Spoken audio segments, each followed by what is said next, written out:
دعوت، صوفیت کی دعوت، یہ ہمارے ہاتھ میں فضائل درود ہے، مشکل کشائی کی دعوت، اس کو پکارو اس کو پکارو۔ ایک کہتا ہے فضائل درود کے اندر، میں حج پہ گیا، صفحہ 116 ہے، میری ماں مر گئی وہیں رہ گئی، منہ کالا پیٹ پھول گیا۔ میں نے کہا یہ کیا مصیبت آ گئی؟ اچانک مدینے سے دیکھا ایک ابر آیا، نیچے اترا، اس میں سے بندہ ظاہر ہوا، ماں کے منہ پہ پیٹ پہ جسم پہ ہاتھ پھیرا، وہ پھیرتے ہی فوراً ہی ماں بالکل ٹھیک ٹھاک ہوگی۔ میں نے کہا تو کون ہے؟ کہا تو نے نہیں پہچانا؟ کہا نہیں میں نے تو نہیں پہچانا۔ کہا میں محمد الرسول اللہ ہوں۔ اللہ کے نبی علی اور عائشہ کی صلح کے لیے کیوں نہ آئے؟ اللہ کے نبی عمر کو شہید ہوتے ہوئے بچانے کے لیے کیوں نہ آئے؟ اللہ کے نبی عثمان جب گرفتار تھے، پیاسے تھے، اس پیاسے کی پیاس بجھانے کے لیے کیوں نہ آئے؟ اللہ کے نبی حسنین کریمین کو کوفیوں کے شر سے بچانے کے لیے کیوں نہ آئے؟ تیری ماں مر گئی تو اللہ کے نبی صلی اللہ علیہ وسلم نے فوراً آ کر اس کے منہ پر، اللہ کے نبی پہ اتنی بڑی تہمت۔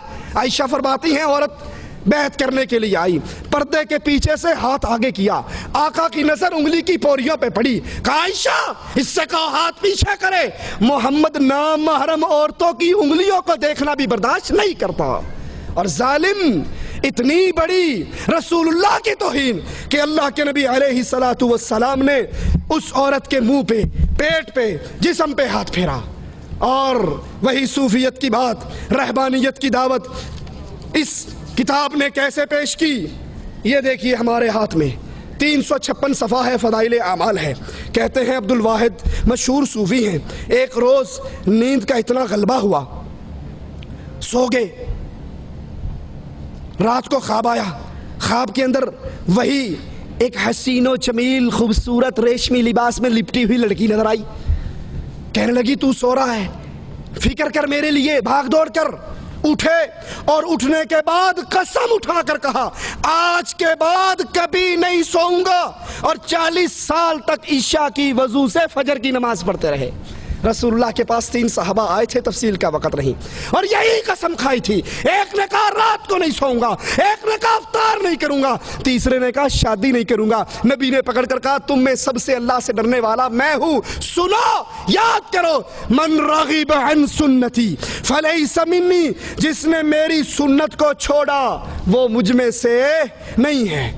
ایک سید صاحب کا بیان 360 صفحہ پر، کہتے ہیں ایک سید صاحب کا قصہ ہے، 12 دن تک ایک ہی وضو سے ساری نمازیں پڑھی، 12 دن تک، سن رہے ہیں آپ، 12 دن تک ایک ہی وضو سے، کوئی بڑی پکی قسم کی قبض ہوئی تھی، اس کو نہ پیشاب کی حاجت نہ پخانے کی حاجت، کچھ بھی نہیں ہوئی، 12 دن تک ایک وضو سے نماز پڑھی، اور 15 سال تک مسلسل کبھی لیٹنے کی نوبت نہیں آئی، 15 سال تک نہیں لیٹے۔